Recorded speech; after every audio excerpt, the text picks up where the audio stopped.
హైదరాబాద్ లో కబ్జా నివారణకే హైడ్రా సీఎం రేవంత్ రెడ్డి ఇచ్చిన మాట ప్రకారం క్యాలెండర్ రిలీజ్ 17న నోటిఫికేషన్లు రెడీగా ఉన్నాయని చెప్తున్నటువంటి బండి విక్రమార్క. సర్కారు స్కూళ్లకు ఫ్రీ కరెంట్. హైదరాబాద్ లో మరో ఇంటర్నేషనల్ క్రికెట్ స్టేడియం నిర్మాణానికి బీసీసీఐని ఒప్పించిన సీఎం రేవంత్ రెడ్డి త్వరలో రాష్ట్రంలో స్పోర్ట్స్ పాలసీ పథకాల పేరు మారుస్తూ పబ్బం గడుపుకుంటున్నారు. కడియం కావ్య. హైదరాబాద్ లో మరో ఇంటర్నేషనల్ క్రికెట్ స్టేడియం నిర్మాణానికి బీసీసీఐని ఒప్పించిన సీఎం రేవంత్ రెడ్డి త్వరలో రాష్ట్రంలో స్పోర్ట్స్ పాలసీ. కాంగ్రెస్ పార్టీకి గ్రేట్ వాల్. ప్రభుత్వాన్ని నడుపుతున్నదే శ్రీధర్ బాబు. అయ్యగారు అనుకుంటే రాత్రి పనులు అయిపోతాయి. ప్రణాళికలు రచించడంలో తింటా. 2 సభలో ముఖ్యమంత్రి ప్రశంసలు. కర్ణాటక రాష్ట్రంలో కాంగ్రెస్ గెలవడంలో కీలక పాత్ర. మేనిఫెస్టో చైర్మన్ గా తెలంగాణలో కీలక పాత్ర. పెట్టుబడులు తేవడంలో ప్రధాన పాత్ర. జీవన్ రెడ్డి వ్యవహారంలో తనదైన మార్పు రాజకీయం. ప్రభుత్వ నిర్వహణలో కీ రోల్. మేనిఫెస్టో చైర్మన్ గా కీలక. మిత్రులందరికీ శుభోదయం. Welcome to morning news. కబ్జా చేయాలంటే గుండెలు వనకాలి. హైదరాబాద్ లో కబ్జా నివారణకే హైడ్రా సీఎం రేవంత్ రెడ్డి. సిటీ అభివృద్ధికి 2050 మెగా ప్లాన్. ఓఆర్ఆర్ లోపల 12 జోన్లుగా కోర్ అర్బన్ ఏరియా. రోడ్లపై వరదలు నిలవకుండా 10 లక్షల లీటర్ల కెపాసిటీతో వాటర్ హార్వెస్టింగ్ వెల్స్. మీరాలం చెరువుపై కేబుల్ బ్రిడ్జ్. లండన్ తరహాలో హైదరాబాద్ లో high tower. Goshamahal police quarter స్థానంలో ఉస్మానియా హాస్పిటల్ కొత్త బిల్డింగ్. మూసీ రివర్ ఫ్రంట్ కు 1,50,000 కోట్లు అని చెప్పలేదు. అవి సిటీ అభివృద్ధి కోసమని వెల్లడి. గంజాయి అమ్మే దమ్ముందా? గత ప్రభుత్వంలో రాత్రి పాన్ షాపుల్లో గంజాయి దొరుకుతుండేది, కానీ ఆ పరిస్థితి మారింది. ఇప్పుడు ఎవరికైనా గంజాయి అమ్మే దమ్ముందా? ఎవరికైనా దమ్ముంటే వచ్చి అమ్మమనండి, చూద్దాం. పార్టీల పబ్బుల పేర్లతో ఫామ్ హౌస్ లో డ్రగ్స్ సరఫరా చేసేటోళ్ళకి ఎవరితో సంబంధాలు ఉన్నాయో చర్చ చేద్దామా? అందరి జాతకాలు మాకు తెలుసు. బాధ్యత గల పదవిలో ఉన్నాం కనుక వాటిని బహిరంగంగా చెప్పదలుచుకోలేదు. ఇక ఏదైతే హైదరాబాద్ లో కబ్జాలను నివారించడానికి, సిటీ విస్తరణకు అనుగుణంగా అభివృద్ధి చేయడానికి హైడ్రాను ఏర్పాటు చేశామని, చెరువులు ఆక్రమించాలంటే భయపడాలని, నాలాలు కబ్జాలు పెట్టాలంటే గుండెల్లో వణుకు రావాలనే విధంగా హైడ్రాను తీసుకొచ్చామని చెప్పారు. రోడ్లను ఆక్రమించుకుంటూ అడ్డంగా ఉంటామంటే కుదరదని హెచ్చరించారు. తాళ దేశాల్లో స్టడీ చేశాకే హైడ్రాపై ఏర్పాటు నిర్ణయం తీసుకున్నామని శుక్రవారం పేర్కొన్నారు. ఈ విధంగా జిహెచ్ఎంసీ పరిధి 600 చదరపు కిలోమీటర్ల మేత్రం మారమే ఉందని, ఇప్పుడు హైడ్రా ఏర్పాటుతో దాన్ని 2000 చదరపు కిలోమీటర్లకు విస్తరించామని తెలిపారు. మీరాలం చెరువు కింద 2.5 కిలోమీటర్ల పొడవున మరో కేబుల్ బ్రిడ్జ్ కడదామని సీఎం రేవంత్ రెడ్డి చెప్పాడు. రోడ్లపై వరదలు నిలవకుండా వైఎస్ రాజశేఖర రెడ్డి, చంద్రబాబు ఇద్దరికి రాజకీయంగా భిన్నాభిప్రాయాలు ఉన్నా కానీ హైదరాబాద్ అభివృద్ధి కోసం ఇద్దరు కలిసి పనిచేశారని, అదే విధంగా ఓఆర్ఆర్ ను విస్తరిస్తే 7,300 కోట్లకు గత పాలకులు అమ్ముకున్నారని విమర్శ చేయడం జరిగింది. అదేవిధంగా ఫిజికల్ పోలీసింగ్ కు ఆదేశాలు ఇస్తామని చెప్పిండు. ఎవరైతే రోడ్లపై నీళ్లు నిలవకుండా ఉండే విధంగా చేసేందుకు సింగరేణి కాలంలో ఓ చిన్నారిని గంజాయి మత్తులో అత్యాచారం చేసి చంపేస్తే నాటి ప్రభుత్వం కనీస పరామర్శ చేయలేదని, ఓ మంత్రి అయినా వాళ్ళ ఇంటికి వెళ్లారా అని, శంషాబాద్ ఎయిర్పోర్ట్ కు పక్కన ఓ డాక్టర్ ను క్రిమినల్స్ ఎత్తుకెళ్లి రేప్ చేసిన గత పాలకులు వెళ్లారా, కానీ అలాంటి వాళ్ళే ఇప్పుడు మా ప్రభుత్వంపై తప్పుడు వ్యాఖ్యలు చేస్తున్నారని, మూసీ రివర్ అంచనాలను ఇంకా రూపొందించనే లేదని, అదే విధంగా హైదరాబాద్ కి తాగునీరు అందించింది కాంగ్రెస్ పార్టీ ఏనని మరొక మారుగా ఏదైతే రేవంత్ రెడ్డి గారు అసెంబ్లీ సాక్షిగా చెప్పడం జరిగింది.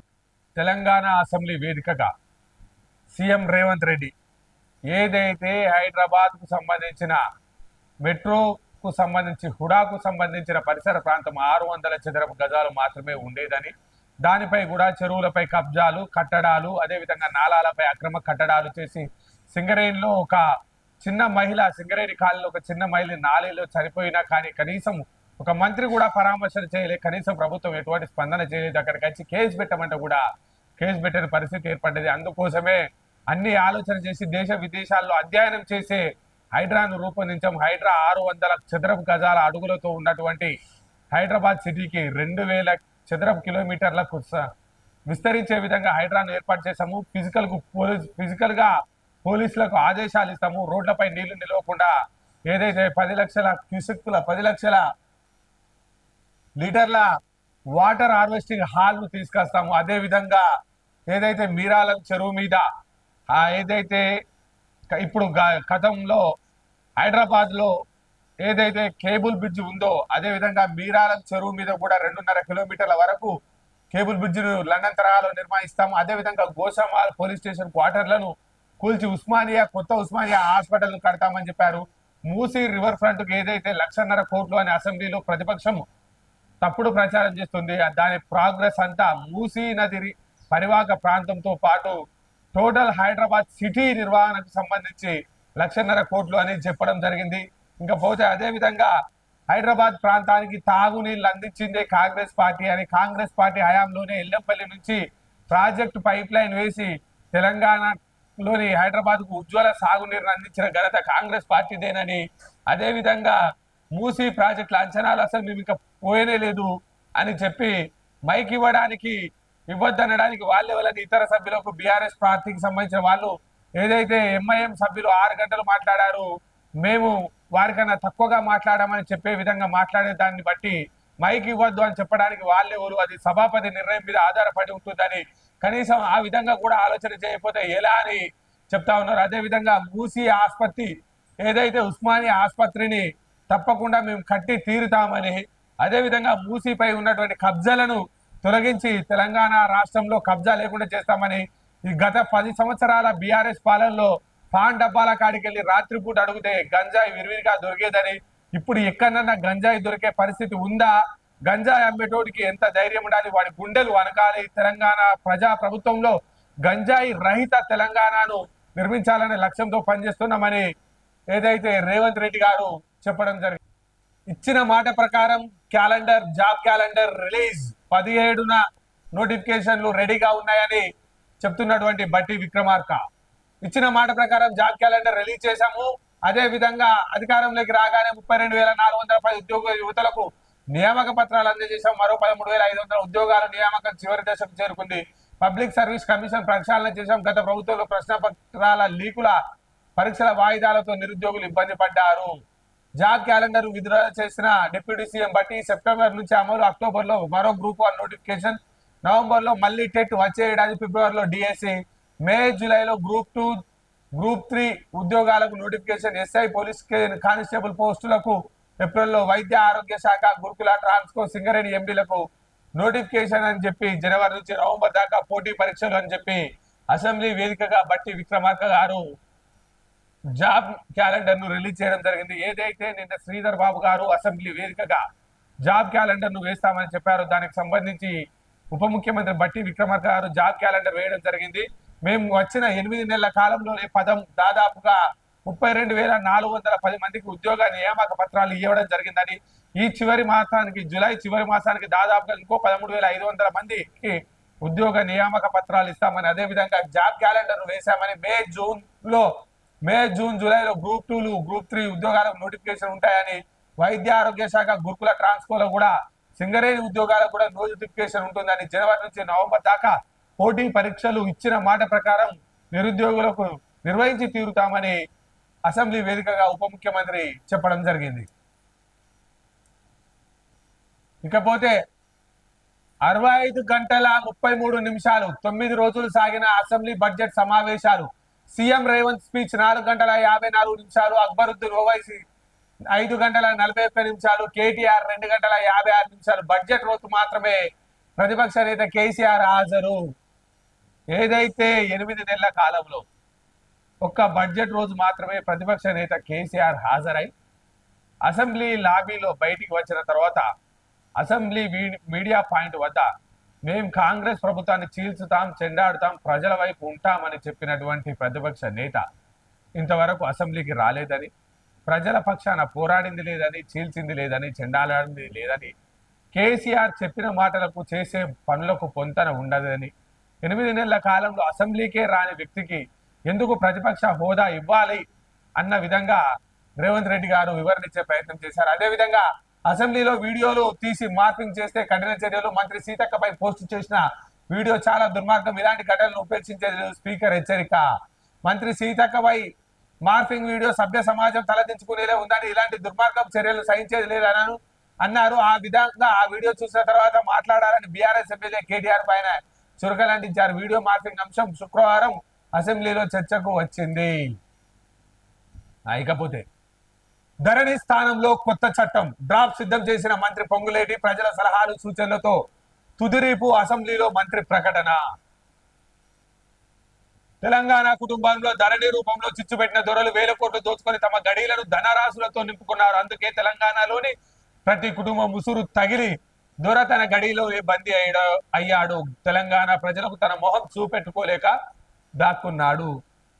ఏదైతే ధరణి తెలంగాణ ప్రజల రక్తాన్ని పీల్చి ధరణి రూపకల్పన చేయడం జరిగిందని, పేద ప్రజలు హక్కుదారులుగా ఉన్నటువంటి ధరణిని ఒక కబ్జా కాలాన్ని తీసేసి, హక్కు పత్రాన్ని తీసేసి, కేవలం తన అనునాయులకు తన పెత్తందారి వ్యవస్థకు మాత్రమే ఉపయోగపడంగా చేసుకున్నటువంటి కేసీఆర్ కు పేద మధ్య బడుగు బలహీన వర్గాల ప్రజల ఏదైతే శాపనార్థాలు వారికి జరిగిన నష్టానికి ఏదైతే శాపనార్థాలు జరిగి దొర తన గడిలోనే బందీ అయ్యాడని, ప్రజలకు మొహం చూపించుకునే స్థానంలో లేకపోయాడని చెప్పి ఆ ధరణి స్థానంలో భూమాత కొత్త చట్టాన్ని తీసుకొస్తామని డ్రాప్ సిద్ధం చేసినామని మంత్రి పొంగులేటి శ్రీనివాసరెడ్డి గారు చెప్పారు. దానికి సంబంధించి విధి విధానాలకు సంబంధించి ప్రజలతోటి సూచనలు సలహాలు తీసుకుంటామని, అతి త్వరలోనే ధరణికి సంబంధించి కొత్త పోర్టల్ను ప్రజల ముందుకు తీసుకొస్తామని చెప్పడం జరిగింది. అదే విధంగా ప్రతి జాగాకు భూ ఆధార్ చేస్తామని, ఇంటి స్థలాలకు కూడా మ్యూటేషన్ హక్కుల రికార్డు ప్రత్యేక పాస్ బుక్ ను ఇస్తామని,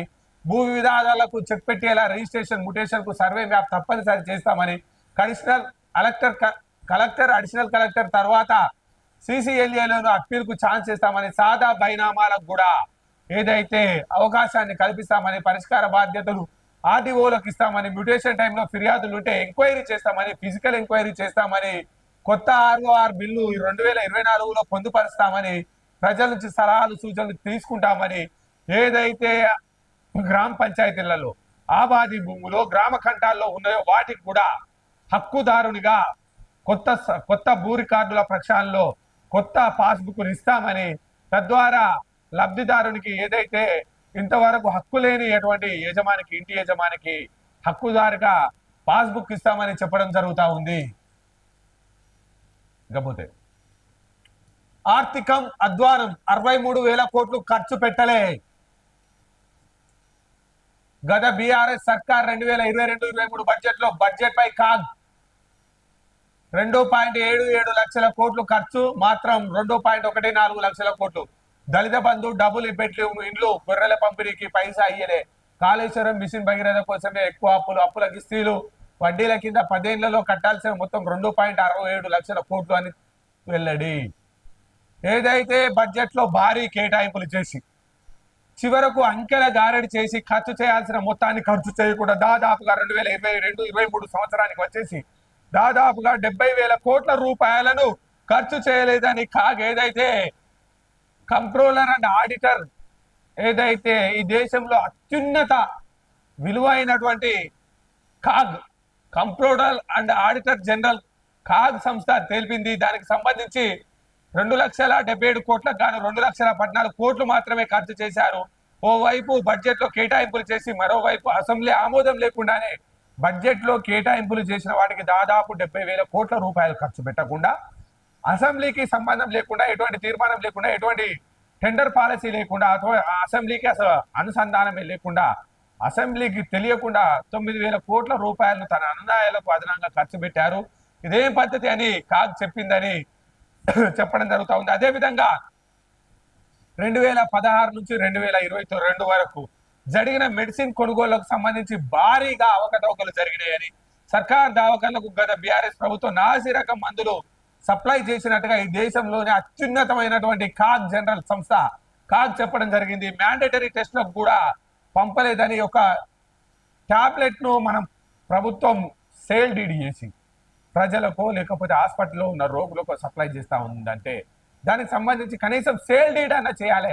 మేము దీన్ని ఇంత కొంటున్నాం, ఇంత ఇస్తున్నామని అటువంటి ఎటువంటి విధానపరమైన చర్యలు లేకుండా కాగ్ వ్యవస్థ చెప్పిన విధంగా 390 కోట్ల విలువైన మెడిసిన్ ను తెలంగాణ ప్రభుత్వం గత 10 సంవత్సరాల కాలంలో వృధా చేసిందని చెప్పడం జరుగుతా.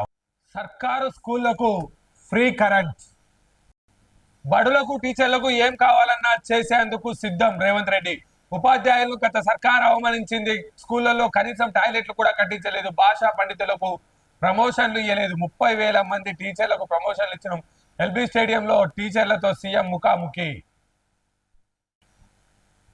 ఏదైతే తెలంగాణ రాష్ట్ర అభివృద్ధికి అభివృద్ధి ప్రణాళికలు ఎంత ముఖ్యమో, బడ్జెట్ ఖర్చు పెట్టడం ఎంత ముఖ్యమో, సంక్షేమ ఫలాలను అందించడం ఎంత ముఖ్యమో తెలంగాణలోని ప్రజలు, తెలంగాణలోని నేటి విద్యార్థులే రేపటి పౌరులు. నేటి విద్యార్థి లోకాన్ని సక్రమైన మార్గంలో తీర్చిదిద్దినట్లయితే ఓ ఐఏఎస్ ఆఫీసర్గా, ఓ ఐపీఎస్ ఆఫీసర్గా, ఓ ఐఆర్ఎస్ ఆఫీసర్గా, ఓ రాజకీయ నాయకుడిగా, ఓ లెక్చరర్గా, ఓ డాక్టర్గా, ఓ పోలీసుగా తీర్చిదిద్దాల్సిన బాధ్యత, గురుతరమైన బాధ్యత గురువుదే. ఏ గురువు అయితే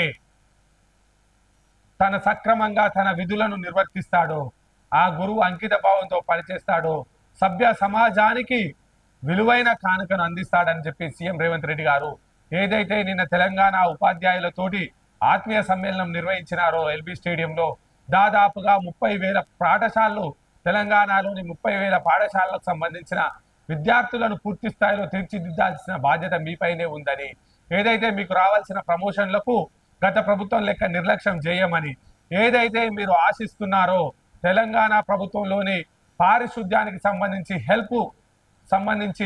హెల్ప్ కార్మికులతోటి మీరు పనిచేయాల్సి వస్తుందో వారిని కూడా అవసరమైతే 79 నుంచి 80 కోట్ల రూపాయలను అదనంగా బడ్జెట్ లో కేటాయించిన ప్రతి స్కూల్లో పారిశుద్ధ్యానికి సంబంధించిన కార్యక్రమాలు నిర్వహిస్తామని, అదేవిధంగా 10% బడ్జెట్ పెట్టాలి అని అనుకున్నాము. దాదాపుగా 30,000 కోట్ల రూపాయలు పెట్టాలి అనుకున్నాము. కానీ 30,000 కోట్ల రూపాయలు పెట్టాలనే ఉద్దేశంతో పనిచేశాము. కానీ గతంలో ఇచ్చిన హామీల వల్ల 21,000 కోట్ల రూపాయలు పెట్టడం జరుగుతూ ఉందని, అదేవిధంగా గత 10 సంవత్సరాల కాలంలో భాషా పండితులకు ప్రమోషన్ ఇవ్వలేదని, భాషా పండితులకు ప్రమోషన్ ఇచ్చే బాధ్యత మాదని, స్కూళ్లకు కరెంట్ కావాలన్నా, స్కూళ్లకు టాయిలెట్స్ కావాలన్నా, మౌలిక వసతుల కల్పనకు మీ ప్రభుత్వం, ప్రజా ప్రభుత్వం కట్టుబడి ఉందని చెప్పి రేవంత్ రెడ్డి గారు ఆత్మీయ సమ్మేళనంలో పేర్కొనడం జరిగింది. దీనికి సంబంధించి ఏదైతే వైస్ చైర్మన్ గా ఉన్నటువంటి చిన్నారెడ్డి గారు, ప్రభుత్వ సలహాదారులుగా ఉన్నటువంటి వేం నరేందర్ రెడ్డి గారు, షబ్బీర్ అలీ గారు, అదేవిధంగా దాదాపుగా తెలంగాణ రాష్ట్రంలోని ప్రతి ఉపాధ్యాయుడు ఈ మీటింగ్ లో పాల్గొనడం జరిగింది. ఇకపోతే ఈ మీటింగ్ లో పాల్గొనడం జరిగింది. ఎవరినైతే 10,000 బడుల్లో 33 లక్షల విద్యార్థులు చదువుతున్నారని, ప్రైవేట్ బడుల్లో కంటే మీకన్నా గొప్పగా చదువుకున్న వాళ్ళు ఉన్నారా అని ప్రభుత్వ టీచర్లు అడిగారు. పీజీలు పిహెచ్డీలు చేసిన టీచర్లు సర్కార్ బడుల్లో ఉన్నారని. కానీ ఇంటర్ డిగ్రీ పాస్ అయి ఫెయిల్ అయిన వాళ్ళు ప్రైవేట్ పాఠశాలలో పాఠాలు చెప్తున్నారని, ఈసారి సర్కార్ బడుల్లో నిరుటు కంటే 2 లక్షల అడ్మిషన్లు పైగా తగ్గాయని, కొన్ని బడులు బంద్ అయి ఉండొచ్చు, మరికొందరు ప్రైవేట్ బడుల్లో వాటి పిల్లలను చేర్పించి ఉండొచ్చు. ఎక్కడ లోపం ఉందో మీరు తెలుసుకొని మీరు ప్రభుత్వ బడుల్లో విద్యార్థుల శాతాన్ని పెంచి, వారిలో నైపుణ్యతను పెంచి, వారికి మేలైన వసతులను కల్పించే బాధ్యత మీరు తీసుకొని రానున్న రోజుల్లో నేటి పౌరుల్ని రేపటి భావి తరాలకు అందించే ఏదైతే మానవ వనరులుగా తీర్చిదిద్దాలని సీఎం రేవంత్ రెడ్డి ఉపాధ్యాయులను కోరడం జరిగింది. హైదరాబాద్ లో మరో ఇంటర్నేషనల్ క్రికెట్ స్టేడియం నిర్మాణానికి బీసీసీఐని ఒప్పించినాం. సీఎం రేవంత్ రెడ్డి త్వరలో రాష్ట్రంలో స్పోర్ట్స్ పాలసీ, క్రీడాకారులకు భరోసా కల్పించడం కోసమే నిఖిత్ సిరాజ్లకు ఉద్యోగాలు ఇస్తున్నామని చెప్పాడు. చదువుతో పాటు క్రీడల్లో రాణిస్తే తప్పకుండా ఉద్యోగ భద్రత ఉంటుందనే భరోసా కల్పించడానికి రాష్ట్రానికి చెందిన బాక్సర్లు నిఖిత్ జరీన్ కు అంతర్జాతీయ క్రికెటర్ మహమ్మద్ సిరాజ్ కు డిఎస్పీ స్థాయి గ్రూప్ 1 ఉద్యోగాన్ని ఇస్తున్నామని సీఎం వెల్లడించాడు. అన్ని ప్రైవేట్ ప్రోగ్రామ్స్ కే పరిమితమైనని, అందుకని మరో ఇంటర్నేషనల్ స్టేడియాన్ని నిర్మించాల్సిన అవసరం ఉందని, అదేవిధంగా మంత్రులు ఎమ్మెల్యేలకు ఆటల పోటీలను కూడా ప్రతి సంవత్సరం నిర్వహించాలని స్పీకర్ ను కోరినామని ఏదైతే సీఎం రేవంత్ రెడ్డి గారు చెప్పడం జరిగింది. అదేవిధంగా బట్టి విక్రమార్క గారు, మన ఆటగాళ్లను ప్రోత్సహిస్తేనే రాణిస్తారు, ప్రపంచ స్థాయిలో పోటీ పట్ల ట్రైనింగ్ ఇప్పిస్తాం, స్కూల్స్ లోను స్పోర్ట్స్ కు ప్రాధాన్యత ఇస్తామని, స్పోర్ట్స్ మీట్ నిర్వహిస్తున్నామని, దీనికి సంబంధించి మండలిలో 3 బిల్లులకు ఆమోదం తెలిపినట్టుగా తెలిపింది. ఇందులో తెలంగాణ సివిల్ కోడ్ డిప్లాయ్మెంట్ కు amendment bill, Telangana regularisation of appointment bill, అదేవిధంగా బాక్సింగ్ లో పథకాలు సాధించిన నిఖిత్ జరీన్ కు, వరల్డ్ కప్ విజేత సభ్యుడు హైదరాబాద్ చెందిన సిరాజ్ కు గ్రూప్ 1 ర్యాంకు సంబంధించిన ఉద్యోగాన్ని ఇస్తే క్రీడలను తెలంగాణ ప్రభుత్వం తెలంగాణ ప్రజలతో మమేకమై క్రీడల పట్ల స్పోర్టింగ్ స్పిరిట్ గా, స్పోర్టింగ్ ఒక విప్లవాత్మక మార్పును తెచ్చి ప్రజలను స్పోర్ట్స్ వైపు, విద్య వైపు మళ్లించే ప్రయత్నం చేస్తుందని తెలంగాణ మంత్రులు మరియు ముఖ్యమంత్రి, ఉప ముఖ్యమంత్రి చెప్పడం జరుగుతుంది. పథకాల పేరు మారుస్తూ పబ్బం గడుపుకుంటున్నారు కడియం కావ్య. ఆయుష్మాన్ భారత్ పేదల ఆయుష్ను తగ్గిస్తుంది. కడియం కావ్య అరకొర నిధులతో ఇబ్బంది పెడుతున్నారు. లోక్సభలో కేంద్రంపై వరంగల్ ఎంపీ ఫైర్. లోక్సభలో ఏదైతే గొప్పగా చెప్పుకుంటూ బల్లలు చరుస్తున్నటువంటి ఆయుష్మాన్ భారత్ కు సంబంధించి హాస్పిటల్లోకి అసలు సరైన వసతులు సరైన నిధులు లేవి కొట్టుమిట్టాడుతా ఉంది. ఆయుష్మాన్ భారత్ తో పేదల మెరుగైన జీవనం అని చెప్పిన మీరు పేదల ఆయుష్ తగ్గుతుంది ప్రధానమంత్రి గారు అని చెప్పడం జరుగుతుంది. పథకాల పేరు మార్పుతోటి జనాలకు ఒరిగిందేమీ ఉండదు. పథకాల ఇంప్లిమెంటేషన్ తోటి మాత్రమే జనాలకు మేలు జరుగుతుందని, భారతదేశంలోని తెలంగాణ ప్రాంతానికి సంబంధించి ఏమీ చేయడం లేదని, నీట్ పరీక్షా పత్ర సంబంధించి నీట్ ఎగ్జామ్ సంబంధించి లీకేజీని ప్రయోగాత్మకంగా ఎట్లా చేయాలి అనే ఉద్దేశంగా చేసినట్టుగా కనబడతా ఉంది. దేశంలోని విద్యార్థుల భవిష్యత్ తోటి ఆటాడుకున్న ఒక విఫల ప్రయత్నం నీట్ ఎగ్జామ్ అని కడియం కాగా పార్లమెంటులో గొంతెత్తడం జరిగింది. ఇకపోతే 17 నోటిఫికేషన్లు రెడీగా ఉన్నాయి.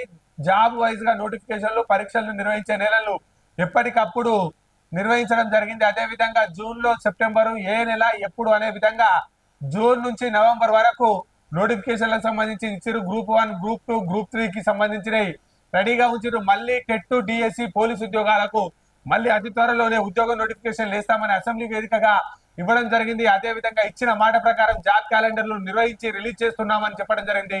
పబ్లిక్ సర్టిఫికేషన్ కు ఇప్పటికే ప్రక్షాళన చేశాం. గత ప్రభుత్వంలో ప్రశ్నపత్రాల లీక్, పరీక్షల వాయిదాలు లేనని కామెంట్ చేశారు. కానీ మేము నిరుద్యోగులకు ఇచ్చిన మాట ప్రకారం నిరుద్యోగులను ఏదైతే తప్పుదోవ పట్టిస్తున్న ప్రతిపక్షాల ఉచ్చులో పడకుండా అసెంబ్లీ వేదికగా 4 కోట్ల ప్రజల ఆకాంక్ష వేదికగా జాబ్ నోటిఫికేషన్లు ఇచ్చామని చెప్పి అసెంబ్లీ వేదికగా చెప్పడం జరిగింది. అదే విధంగా తెలంగాణ సమాజానికి బీఆర్ఎస్ మంచిది కాదని, లోకల్ బాడీ ఎన్నికల్లో ఆ పార్టీని భూస్థాపితం చేయాలని బీజేపీ ఎంపీ అరవింద్ చెప్పడం జరుగుతూ ఉంది.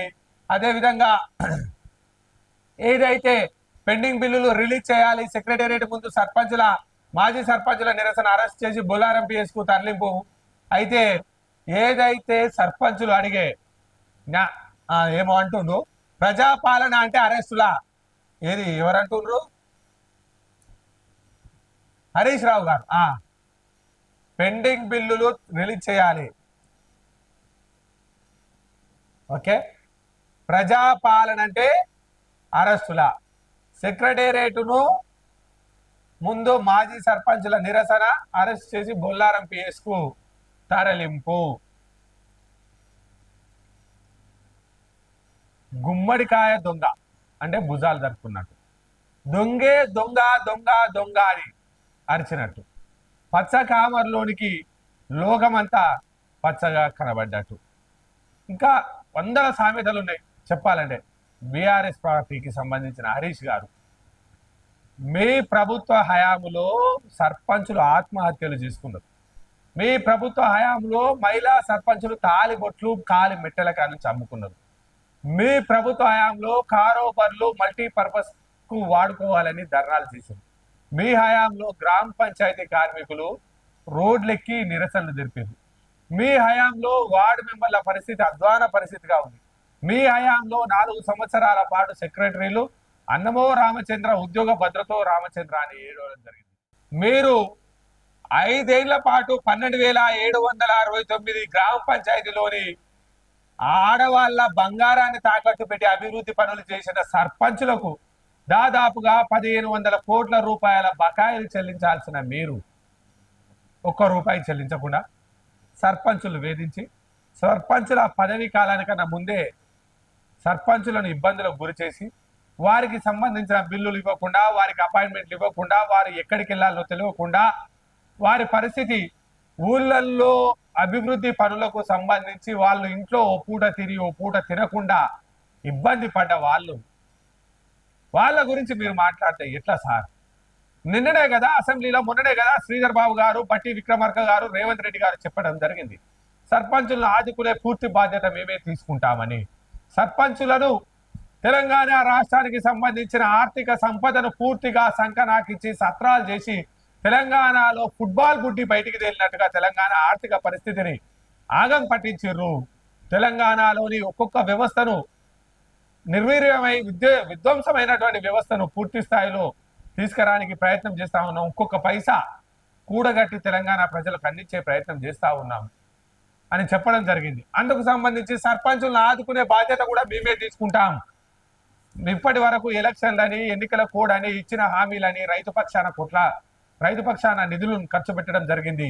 1500 కోట్లకు సంబంధించి బకాయిలు రిలీజ్ చేస్తామని చెప్తా ఉన్నాం కదా. దాదాపుగా 50 మంది సర్పంచుల ఆత్మలు ఇంకా బీఆర్ఎస్ పార్టీ కార్యాలయం చుట్టే తిరుగుతున్నాయి. మీరు మాట్లాడితే ఎట్లా హరీష్ అని సర్పంచులు ఏదైతే కొంతమంది బీఆర్ఎస్ సర్పంచుల బీఆర్ఎస్ పార్టీకి సంబంధించిన గత మాజీ సర్పంచులు ఏదైతే ట్రాప్ లో పడ్డారో వారిని ఉద్దేశించి వెలుగు దినపత్రిక ప్రత్యేక కథనం వేసింది. హరీష్ రావు మళ్ళా ఏమంటుండు, ఒక్క జాబ్ క్యాలెండర్ బోగస్, 4 కాగితాల మీద ఏది పడితే అది రాసుకొచ్చిండ్రు, 2 లక్షల ఉద్యోగాలు అని చెప్పి ఒక్కటి కాంగ్రెస్ వాళ్ళని ఎక్కడికక్కడ కొట్టాలి అంటూ వాక్య. గన్ పార్క్ వద్ద బీఆర్ఎస్ ఎమ్మెల్యేల నిరసన. ఎమ్మెల్యే హరీష్, నేను ఇవారకే చెప్పడం జరిగింది, మీరు తెలిసి తెలియని కామెంట్ తోటి మీకు మతి భ్రమించి మీరు తప్పుగా మాట్లాడి తెలంగాణ ప్రజల్లో చులకన నెంబర్ 2గా తయారయ్యే పరిస్థితి అవుతుంది. గలిచిన 7 నెలల కాలంలో మీరందరూ అసెంబ్లీ వేదికగా ఉండగా 31,250 ఉద్యోగాలు ఇచ్చినామని చెప్పి బాజాప్తా తెలంగాణ ప్రజా ప్రభుత్వం చెప్తా ఉన్నది. దాని కౌంటర్ అయ్యే శాతగాని సన్నాసి. మరో 15 రోజుల్లో 13,500 ఉద్యోగాల నోటిఫికేషన్ భర్తీకి సంబంధించి పూర్తి స్థాయిలో ఎగ్జామ్స్ అయినాయి. దానికి సంబంధించి నియామక పత్రాలు ఇవ్వడానికి రెడీగా ఉన్నామని చెప్పింది. దానికి సమాధానం చెప్పడానికి తెలివిలేని వ్యక్తి మళ్ళీ వచ్చి జాబ్ క్యాలెండర్ బోగస్ అంటున్నారు. 4 కాగితాల మీద ఏది పడుతుంది, 4 కాగితాల మీద ఏది పడుతుంది, ఎవరు రాసుకొచ్చిర్రా? కాళేశ్వరం ప్రాజెక్టు 18,000 కోట్లు, 36,000 కోట్లు, 61,000 కోట్లు, 24,000 కోట్లు, 1,00,000 కోట్లు, 1,12,000 కోట్లు. సిగ్గులేని సన్నాసి మాట్లాడింది, రాసుకొచ్చింది ఎవలే? కాంగ్రెస్ వాళ్ళు ఏడ కనబడతాడా కొట్టాలనా? ఎందుకు కొట్టాలి? కాంగ్రెస్ పార్టీ వాళ్ళు ఏడ కనబడతాడా? మహిళలకు ఫ్రీ బస్ అని చెప్పి మహిళలకు అందరికీ దాదాపుగా ఇప్పటి వరకు 65 కోట్ల మంది జనం ఫ్రీ బస్ గా తీసుకెళ్ళినందుకు మహిళలు కాంగ్రెస్ పార్టీని కొట్టాలనా? ఎందుకు కొట్టాలనే? దాదాపుగా 41 లక్ష కుటుంబాలకు ఫ్రీ ఉచిత కరెంటు ఇస్తున్నందుకు కాంగ్రెస్ పార్టీని కొట్టాలనా? దాదాపుగా 30 లక్షల మహిళలకు 500కే సబ్సిడీ సిలిండర్ ఇస్తున్నందుక కాంగ్రెస్ పార్టీని కొట్టాలి. దాదాపుగా 31,000 కోట్ల రూపాయలతోటి 70 లక్షల కుటుంబాలకు సంబంధించి రైతు రుణమాఫీ చేస్తున్నందుక కాంగ్రెస్ పార్టీని కొట్టాలి. స్కిల్ యూనివర్సిటీ పెట్టినందుక కాంగ్రెస్ పార్టీని కొట్టాలి. ద్రవ్య వినిమయ బిల్లును తీసుకొచ్చినందుక కాంగ్రెస్ పార్టీని కొట్టాలి. ఈ రాష్ట్రానికి సంబంధించి ఏదైతే మీలాగా దారి దోపిడి దొంగల్లాగా అక్షరాల 1,00,000 కోట్ల సొత్తును కాకుల లెక్క గద్దల లెక్క తన్నుకపోయిన ఈయన మీ ప్రజాప్రభుత్వం, మీ బీఆర్ఎస్ ప్రభుత్వానికి సంబంధించి ప్రజాప్రభుత్వం ప్రతి పైసా లెక్క కట్టి ప్రజలకు నిజాలు చెప్పినందుక గొర్రెల స్కీమ్లో స్కామే, బర్రెల స్కీమ్లో స్కామే, చేపల స్కీమ్లో స్కామే, చివరికి పెన్షన్లో స్కామే, చివరికి అన్నంలో స్కామే, బియ్యంలో స్కామే, స్కాలర్షిప్లో స్కామే. గత 10 సంవత్సరాల కాలంలో విధ్వంసం చేసిన మిమ్ముల్ని కాదని 7 నెలల కాలంలో ప్రజల కోసం, ప్రజల ఆకాంక్ష కోసం పనిచేస్తున్నటువంటి కాంగ్రెస్ వాళ్ళు కొట్టమంటారా? కొట్టడం అంటూ స్టార్ట్ చేస్తే మీరు ఏడికి వచ్చిర్రా? తెలంగాణ ప్రజలు మిమ్మల్ని ఆల్రెడీ కొట్టుడు స్టార్ట్ చేసిర్రా హరీష్? మిమ్మల్ని కొట్టుడు స్టార్ట్ చేస్తేనే 39 ఎమ్మెల్యేలకు మీరు 29 ఎమ్మెల్యేలకు వచ్చారు. 102 ఎమ్మెల్యేల నుంచి 39కి పడిపోయారు. 17 ఎంపీడీ స్థానాలకు సంబంధించి మీకు పెద్ద గుండు సున్నా ఇవ్వడం జరిగింది. రేపు కొట్టడం స్టార్ట్ అయితే చూడు పిల్లగా, రేపు కొట్టడం స్టార్ట్ అయితే స్థానిక సంస్థలలో మీరు బీఫామ్ ఇస్తాన తీసుకునే క్యాండిడేట్ లేడు. ఇప్పుడు మీరు చేసిన చిల్లర మల్లర వేషాలు ఏమో కొట్టడం స్టార్ట్ చేస్తాడట. ఈయన పోటు మొగోడట, కొట్టడం స్టార్ట్ చేస్తాడట. ఏడనే కొట్టడం స్టార్ట్ చేసేది? నీ పక్క పొంటు ఎవరు? ఏడనే నీకు? ఏడ కూర్చున్నావా నువ్వు? గన్ పార్క్ వద్ద.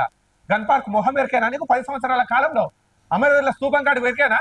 గన్ పార్క్ వరకు ఎవరన్నా దీక్ష చేస్తే గన్ పార్క్ పోనిచ్చిర్రా? ఇవాళ నువ్వు స్వేచ్ఛగా గన్ పార్క్లో పోయి కాగితం పట్టుకున్నావు.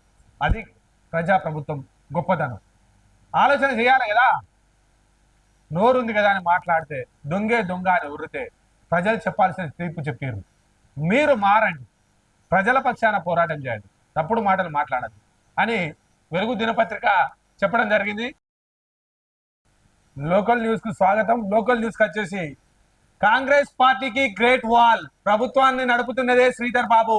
అయ్యగారు అనుకుంటే రాత్రికి రాత్రి పనులు అయిపోతాయి, ప్రణాళికలు రచించడంలో దిట్ట. నిండు సభలో ముఖ్యమంత్రి ప్రశంసలు. కర్ణాటక రాష్ట్రంలో కాంగ్రెస్ గెలవడంలో కీలక పాత్ర. మేనిఫెస్టో చైర్మన్ గా తెలంగాణలో కీలక పాత్ర. పెట్టుబడులు తేవడంలో ప్రధాన పాత్ర. జీవన్ రెడ్డి వ్యవహారంలో తనదైన మార్కు రాజకీయం. ప్రభుత్వ నిర్వహణలో కీ రోల్, మేనిఫెస్టో చైర్మన్ గా కీలక పాత్ర. అదే విధంగా తెలంగాణ రాష్ట్రానికి దిక్సూచిగా తెలంగాణ రాష్ట్ర భవిష్యత్తుకు స్కిల్ యూనివర్సిటీ, తెలంగాణ రాష్ట్ర భవిష్యత్ తరానికి అధునాతనమైన పద్ధతులతో అన్ని ప్రపంచ స్థాయి పోటీ పడే సంస్థలతో ఎంఓయు తెచ్చుకొని రాష్ట్ర ముఖ్యమంత్రి శ్రీధర్ బాబు గారు లేనిదే తెలంగాణ రాష్ట్రంలో ఏ పని చేయలేము. శ్రీధర్ బాబు గారు లాంటి నిష్ణాతులు, శ్రీధర్ బాబు గారు లాంటి మానవ వనరుల తయారీ కేంద్ర భాండాగారం శ్రీధర్ బాబు గారు అని చెప్పడం జరుగుతుంది. అందుకు సంబంధించి కాంగ్రెస్ పార్టీకి గ్రేట్ వాల్ గా ప్రభుత్వాన్ని, పేరుకు మేము ముఖ్యమంత్రిగా ఉన్నప్పటికీ కూడా ప్రభుత్వాన్ని నడిపించేదంతా శ్రీధర్ బాబు గారని ఏకకంఠంతో చెప్పడం జరిగింది. అదే విధంగా వాటికి సంబంధించి ఏదైతే పెద్దల సభలో స్కిల్ బిల్లు, మంచి బిల్లు, ఇది మద్దతు తెలపండి ఐటీ పరిశ్రమల శాఖ మంత్రి శ్రీధర్ బాబు గారు. అదే విధంగా ఈ బిల్లుకు సంబంధించి బీజేపీ ఎంఐఎం సభ్యులు ఇచ్చిన సలహాలు సూచనలు కూడా తీసుకుంటామని చెప్పడం జరిగింది. అదే విధంగా ఏదైతే స్కిల్ ఇండియా యూనివర్సిటీకి సంబంధించి భూమి పూజలో పాల్గొన్నటువంటి మంత్రి శ్రీధర్ బాబు గారు, అదే విధంగా ఏదైతే రేవంత్ రెడ్డి గారు మాట్లాడిన మాటలు చూడొచ్చు మనం శ్రీధర్ బాబు గారి గురించి. మా శ్రీధర్ బాబు గారు హైదరాబాద్ ఐఐటి పెట్టమన్నారు. డెఫినెట్ గా వారు ఐటీ ఇండస్ట్రీస్ మినిస్టర్ గచ్చిగారు, అసలే వారు బాబు గారు వారు ఆదేశించినట్టే మనం అమలు చేయాల్సిందే. డెఫినెట్ గా హైదరాబాద్ హై కింద ఇక్కడ మనం అద్భుతమైన కవర్ మనం నిర్మించుకోబోతున్నాం అధ్యక్ష. నేను ఇక్కడి వరకే కాదంటే నిజమైన నగరానికి నిజమైన అభివృద్ధిని తీసుకురావాలన్నదే మా ఆలోచన అధ్యక్ష. దాంట్లో భాగంగా మేము పనిచేయాలి. ఏదైతే శ్రీధర్ బాబు గారు ఆదేశిస్తే అమలు చేసి తీరుతామంటున్న ముఖ్యమంత్రి రేవంత్ రెడ్డి గారు, సుదూర ప్రాంతాల నుంచి వచ్చేవారు హైదరాబాద్ అందాలను తిలకించేందుకు, హైదరాబాద్ యొక్క గొప్పతనాన్ని దూర ప్రాంతాలకు విస్తరింపజేయాలని, హైదరాబాద్ యొక్క అందాలను ప్రపంచ స్థాయి మేటి నగరంగా తీర్చిదిద్దాలి, అందుకు సంబంధించి ఒక హైదరాబాద్ హై కింద అద్భుతమైన టవర్ ను నిర్మించాలని శ్రీధర్ బాబు గారు అసెంబ్లీలో కోరడం జరిగింది. దానికి సంబంధించి రేవంత్ రెడ్డి గారు తప్పకుండా ఐటీ శాసనసభ వ్యవహారాల శాఖ మంత్రులు శ్రీధర్ బాబు గారు ఈ రాష్ట్ర ప్రయోజనాల దృష్ట్యా ఈ రాష్ట్రాన్ని ప్రపంచ పటంలో ఒక హై మోడల్ గా ఉంచాలి అన్న లక్ష్యంతో చేసినటువంటి సూచనను తప్పకుండా పరిగణలోకి తీసుకొని చేసి తీరుతామని చెప్పడం జరిగింది. ఇంతటితో మార్నింగ్ న్యూస్ కు సమాప్తం.